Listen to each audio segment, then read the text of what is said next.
Kemarin Mbak Feni libur 2 hari, katanya menghadiri acara majelis pesta pernikahan. Dan rame kawan-kawan daripada Malaysia kemarin yang berkomentar, "Bang, kenapa sih di Jawa harus perempuan yang bawa makanan, bawa beras, bawa gula, bawa jajan, bawa kue mui?"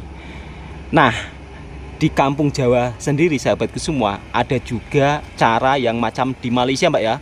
Kemarin Mbak Feni menghadiri acara majelis berapa orang? Ada yang dapat hantaran atau tidak? Banyak sekali hantarannya. Hantarannya banyak sekali. Apa saja hantarannya? Yang satu itu dapat emas banyak. Dapat emas banyak. Ya, dan sembako-sembako lainnya.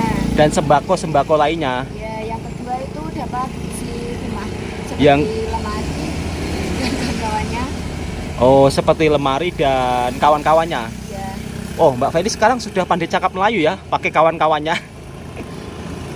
Itu kalau dengan orang kita nggak paham loh, Mbak. Paham nggak kira-kira? mungkin paham. Mungkin paham ya. Jadi kemarin Mbak Feni itu menghadiri acara majelis di pesta pernikahan sahabatku semua, yang dimana di sini ada juga seperti lelaki membawa hantaran. Tapi sebenarnya beda daerah, beda cara, Mbak ya. Ya. Assalamualaikum warahmatullahi wabarakatuh. Apa kabarnya sahabatku semua? Kali ini kontennya sembang-sembang dengan keponakannya Bang Toha, yang dimana namanya Mbak Feni. Pasti teman-teman juga sudah banyak yang tahu.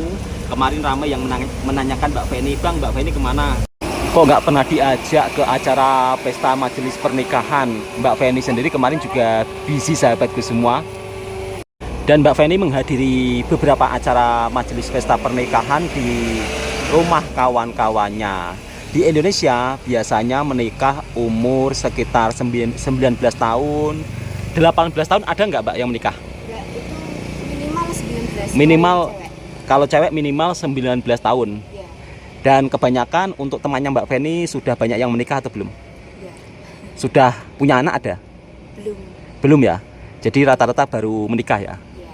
Dan kemarin keponakannya Bang Toha satunya, bukan Mbak Feni, juga sebentar lagi akan melaksanakan pernikahan juga, yang dimana dari tradisi di sini itu memang yang pihak perempuan biasanya membawa barang-barang kue mui sedikit-sedikit, Mbak ya. Ya. Tapi nanti biasanya calon pengantin juga akan bawa juga ya. Ya. Jadi sama-sama bawa sahabatku semua. Jadi nggak terus istilahnya kok wanita sih yang disuruh bawa-bawa.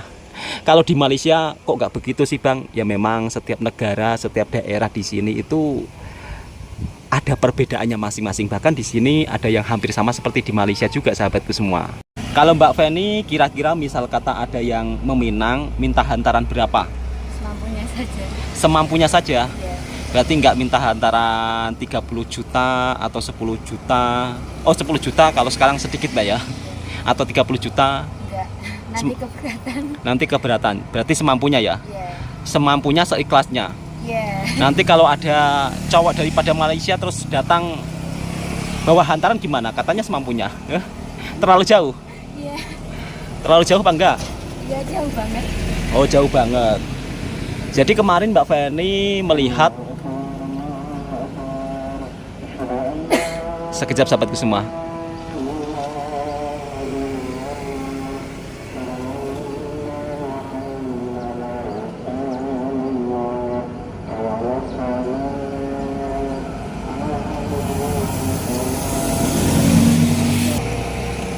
Jadi Mbak Feni kalau misal kata ada yang melamar, jadi menerima apa adanya, yang penting tanggung jawab, Mbak ya. Berarti nggak minta motor, nggak minta isi rumah, nggak. Mbak, itu kawannya yang dapat isi rumah itu kira-kira berapa puluh juta? Nggak tahu. Ada 30 juta? Nggak tahu juga. Banyak ya berarti? Banyak. Kalau lain daerah berarti caranya macam di Malaysia juga ya? Ya. Di Malaysia juga macam itu, Mbak. Bawa uang hantaran, ya macam daerah lain itulah yang namanya daerah Pati. Ya. Jadi kalau di sini itu ada yang daerah namanya Pati sahabatku semua, yang dimana cara menikahnya itu macam di Malaysia. Jadi laki-laki bawa hantaran. Jadi nggak semua di Indonesia semuanya itu cara. Semua caranya itu sama, enggak, Mbak ya. Enggak. Beda daerah beda. Jadi beda daerah, beda cara. Dan kemarin ada juga yang bertanya-tanya Mbak Feni, kenapa sih Mbak Feni nggak pernah diajak ke acara majelis ya? Karena Mbak Feni itu sibuk sendiri, sahabat semua. Bahkan Mbak Feni sampai bermalam di rumahnya kawan, Mbak ya? Iya. Jadi bermalam di rumahnya kawan. Ada juga Mbak teman-teman yang menginginkan Mbak Feni ngevlog sendiri, gimana? Bisa nggak kira-kira? Enggak ada waktu juga. Mbak Feni katanya nggak ada waktu juga. Ya jualan sambil live TikTok, gimana? Enggak. Kurang pede? Iya. Ya. Jadi Mbak Feni ini setiap harinya jualan macam ini, sahabatku semua. Kalau ada yang mau beli, insya Allah nanti Bang Toha juga akan bagikan kepada orang-orang sekitar. Kemarin banyak juga sahabat-sahabat daripada Malaysia yang beli TOS-nya Mbak Feni. Mungkin hari Senin atau Selasa, insya Allah kita juga akan bagi-bagi TOS daripada gift teman-teman dari Malaysia kemarin. Sebab Bang Toha juga belum bagikan karena belum ada kesempatan. Busy sangat di sini, banyak kerja bakti sahabatku semua, atau kerja sama-sama seperti bersih-bersih kampung. Jadi sehingga Bang Toha belum ada kesempatan. Mbak, insya Allah nanti hari Selasa atau hari Isnin kita bagi-bagi ya. Dan terima kasih untuk teman-teman yang sudah membeli TOS yang Bang Toha. Meskipun Bang Toha berada di kampung, alhamdulillah kawan-kawan dari Malaysia begitu semangat selalu berbagi sedikit rezeki untuk orang-orang sekitar yang ada di kampungnya Bang Toha. Dan kemarin ada yang bertanya-tanya tentang belanja harian di kampungnya Bang Toha. Ada yang berkomentar termasuk murah. Untuk harga sayur, untuk harga tempe memang murah sahabatku semua. Tapi untuk harga ikan teri, ayam sebenarnya sama juga seperti di Malaysia. Dan di sini sahabatku semua, kalau untuk dari segi misal kata kita teringin sayur, kadang-kadang kita tak beli. Sebab orang desa biasanya tanam sendiri. Meskipun sekarang apa-apa di Indonesia juga agak cukup ada kenaikan, tapi kalau misal kata kita hidup di desa, jika ingin jimat, ya mau nggak mau harus makan seadanya. Kalau sekedar makan sayur-sayuran, tahu tempe, itu hidup memang agak hemat lah dibandingkan kita harus beli daging atau beli ayam. Oke, kita langsung lanjut menuju ke pedesaan, yang dimana Bang Toha juga sambil bercerita, sambil ngevlog, biar sahabat-sahabatku yang daripada Malaysia, Singapura, Brunei tahu akan suasana di Indonesia, di pedesaan ketika sore hari. Dan kali ini Bang Toha mau berada di area kampung bawah pegunungan. Seperti ini sahabatku semua, sore hari kalau berada di area perkampungan Indonesia, yang dimana kalau kita berada di bawah pegunungan. Jadi meskipun musim kemarau, di sini warga kampungnya sebagian masih ada yang menanam tanaman padi di bawah gunung. Jadi biasanya padi ini sering disebut beras padi pegunungan, yang dimana memang rasanya agak berbeda. Dan biasanya harganya cukup lumayan mahal karena ditanam di bawah pegunungan. Tapi biasanya kalau di bawah pegunungan macam itu, sumber mata air itu masih mudah. Dan kita hari ini akan menuju ke lokasi yang dimana Bang Toha belum pernah datang. Jadi tempatnya agak jauh sedikit, biar sahabat-sahabatku daripada Malaysia, Brunei, Singapura biar tahu suasana pedesaan yang ada di Indonesia.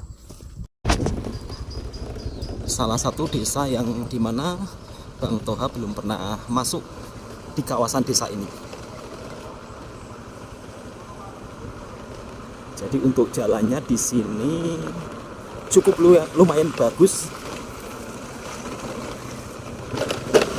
Macam ini suasana jalanan di perkampungan Indonesia. Tapi suasananya begitu sangat tenang dan begitu damai. Macam inilah sahabatku semua, kampung Indonesia. Dan di sini ada Koperasi Desa Merah Putih. Ini salah satu program Pak Prabowo yang terbaru, yang dimana mungkin kalau di Malaysia ini kurang lebih seperti pusat perbelanjaan. Katanya nanti kalau sudah jadi barang-barang di sini itu harganya murah.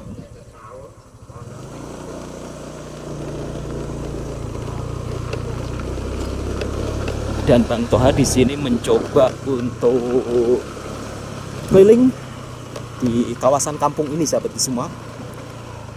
Di sana ada pekerja penambang batu masih menggunakan cara manual.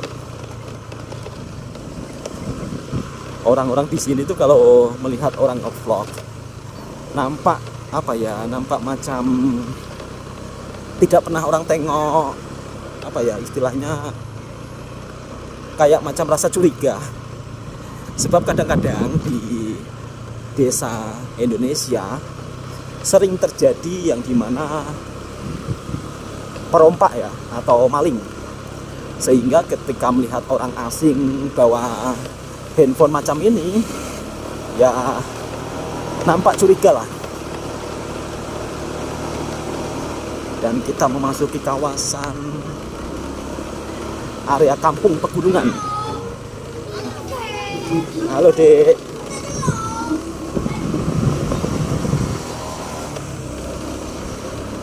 Dan Bang Toha pun tak tahu nanti arahnya akan kemana, dan semoga saja tidak tersesat.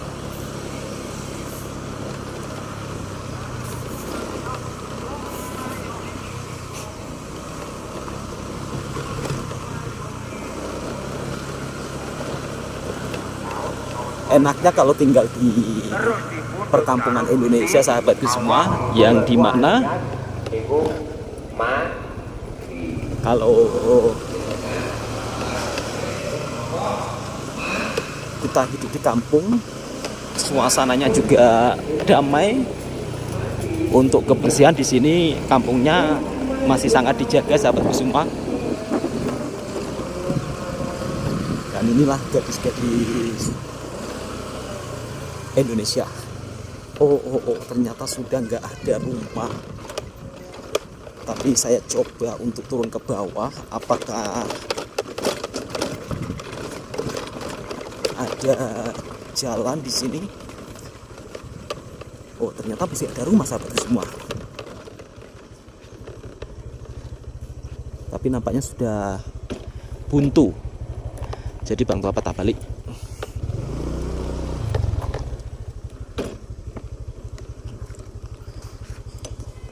Nah, macam inilah sahabatku semua, kalau kita hidup di perkampungan yang dimana setiap belakang rumah pasti ada lembu-lembunya. Dan ini kotoran lembu nanti akan dibuang ke ladang, yang dimana ladangnya depan rumah ngam ya. Kalau di sini memelihara lembu di belakang rumah, di tepi rumah, tak ada masalah sahabatku semua. Sebab sudah apa ya istilahnya, sudah hal biasa. Kalau kemarin kan kawan-kawan daripada Malaysia, Brunei juga agak heran kenapa nggak jauh dari perumahan. Kalau jauh dari perumahan, sahabatku semua, bisa-bisa lembunya hilang, dicuri orang.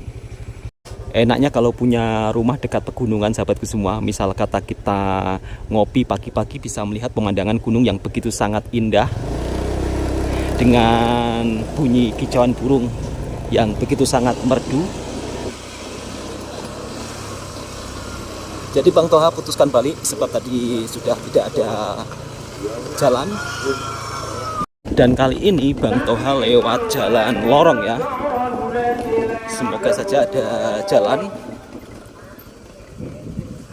Bu, enten jalan Bu mriki? Enten dalan? Nggih. Mboten enten dalan iki. Oh, nggih. Di sini masih menggunakan air sumur, sahabatku semua. Macam ini air sumurnya. Mboten disanya no Bu. Jadi tadi saya tanya sama ibunya, nggak pakai mesin pump, ternyata masih pakai manual.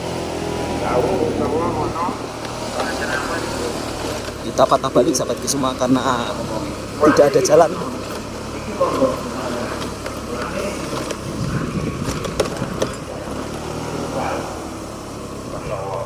Jadi perkampungan ini memang berada di ngam bawah gunung. Tapi gunung di sini sudah tidak berapi, sahabatku semua.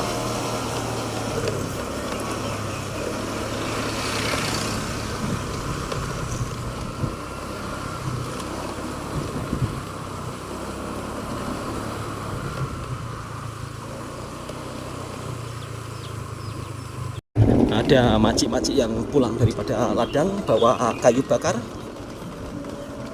Sebab orang sini sebagian masih menggunakan kayu bakar jika memasak.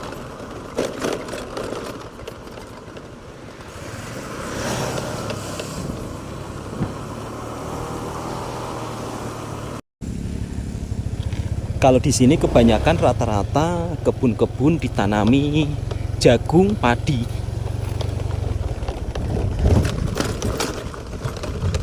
Bang Toha coba turun ke bawah untuk memperlihatkan suasana ladang dan sawah padi yang ada di sini sahabat semua.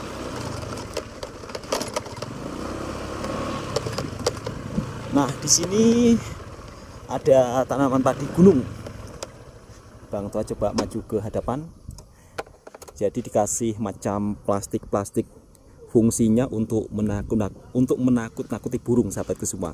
Sebab kalau tidak dikasih plastik-plastik macam ini, nanti bisa-bisa padinya dihabiskan oleh burung. Dan Bang Toha akan tunjukkan padi gunung yang ada di kampung Indonesia. Sebenarnya jarak dari kampung di sini dengan rumahnya Bang Toha cukup lumayan jauh, sekitar 1 jaman. Nah, ini dia sahabat semua bentuk padi gunung di sini. Dia lebih gemuk ya. Jadi padinya ini macam gemuk. Kurang lebih kalau di Malaysia itu macam padi Sarawak lah. Jadi berasnya itu gemuk-gemuk, kecil-kecil. Bang Toha coba tunjukkan lebih dekat. Nah, macam ini. Gemuk-gemuk, kecil-kecil. Jadi ini yang dinamakan padi gunung dan harganya cukup lumayan mahal sahabatku semua. Bisa dibilang namanya beras premium lah. Jadi dikasih plastik-plastik macam ini fungsinya biar burung takut.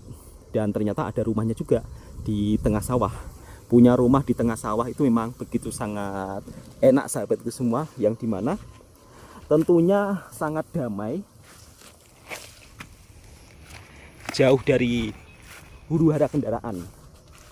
Dan biasanya saat menjelang musim kemarau, biasanya petani akan tanam tembakau. Nah, macam ini. Tembakau kalau musim kemarau memang cocok. Dan di saat musim hujan, kalau tanam tembakau memang tidak bisa sahabatku semua.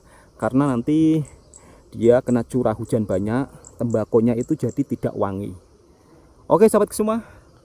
Kali ini nanti Bang Toha juga akan tunjukkan pesona sawah padi yang berada di bawah pegunungan. Di sini kebun-kebun yang misal kata warganya malas nak tanam, biasanya akan ditanami pohon kayu jati macam ini. Jadi ditanami pohon jati, dibiarkan sampai puluhan tahun.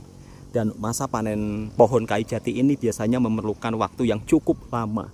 Kadang-kadang mungkin yang tanam sudah meninggal baru panen. Sebab usia pohon kayu jati ini kalau memang benar-benar ingin menghasilkan kualiti kayu bagus, biasanya sampai umur 70 tahun, 100 tahun, 50 tahun. Makanya kadang-kadang sang penanam sudah meninggal terlebih dahulu. Dan biasanya akan dipanen oleh anak cucunya. Dan akhirnya Bang Toha sampai juga di sawah padi yang berada di bawah pegunungan. Bang Toha nak tunjukkan aktiviti warga kampung ketika sore hari di area persawahan sawah padi. Biasanya warga kalau petang pukul 3 macam ini mencari rumput untuk hewan ternaknya yang ada di rumah. Dan biasanya ada juga sebagian masyarakat yang membuat rumah hewan ternak berada di area persawahan. Namun biasanya kalau malam ada yang jaga. Sebab kalau tidak dijaga bisa-bisa nanti esok paginya kemungkinan sapi atau kambingnya bisa hilang. Oke, Bang Toha akan tunjukkan suasana di sini. Nah, macam ini sahabatku semua. Suasana sawah padi yang berada di bawah pegunungan. Jadi kalau punya tanah yang berada di bawah pegunungan itu enak. Enaknya tanah-tanah di sini masih sangat subur dan sumber mata airnya juga sangat melimpah. Di depan saya ini bukan daun pandan sahabatku semua, melainkan ini adalah rumput, yang dimana rumput ini ditanam ya. Jadi sekilas nampak macam daun pandan, tapi bukan daun pandan. Terlihat ada ibu-ibu yang sedang tengah cari rumput. Dan di sini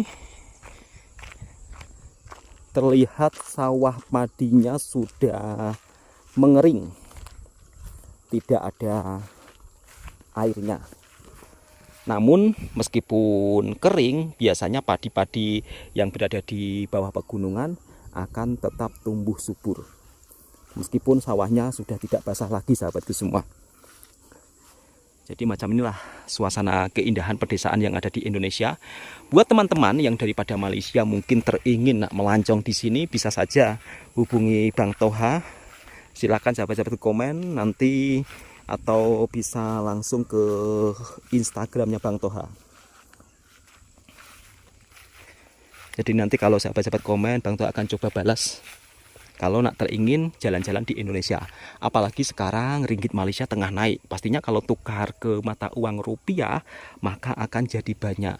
Jadi kalau di desa-desa seperti ini, harga makanan pun juga murah, biaya hidup pun juga murah, asalkan makanannya itu enggak makan apa ya istilahnya, enggak beli daging. Kalau sekedar ayam penyet, kemudian pecel, ya satu porsi masih Rp15.000, Rp20.000.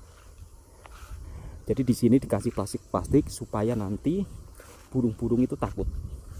Itu ada maci-maci yang jaga, dan biasanya akan dibunyikan klotak macam itu, biar nggak ada burung yang makan padinya atau makan isinya. Dan di sini terlihat sudah dimakan burung ya, padahal belum berisi.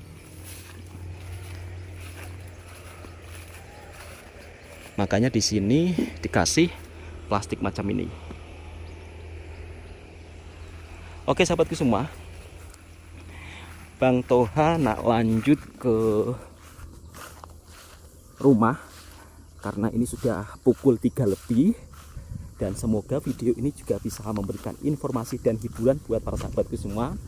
Dan di kawasan ini memang kawasan area pegunungan sahabatku semua, yang dimana di situ ada pokok untuk apa ya, untuk isi tilam, untuk isi kasur.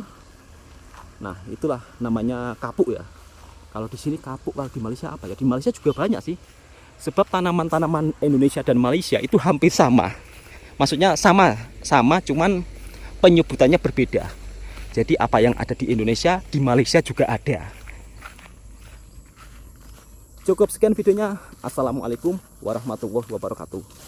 Gara-gara saya bawa kamera, makcik itu sampai takut ya. Ya karena orang di sini tuh kalau melihat kamera dia nampak apa ya? Nampak malu-malu sangat. Karena mungkin dikiranya saya ini apa ya istilahnya, ya memang kalau lihat kamera agak takut. Kadang-kadang sampai dikira saya ini pejabat dari mana, meninjau apa, sampai ditanya seperti itu sahabatku semua. Oke, Bang Toha lanjut perjalanan pulang.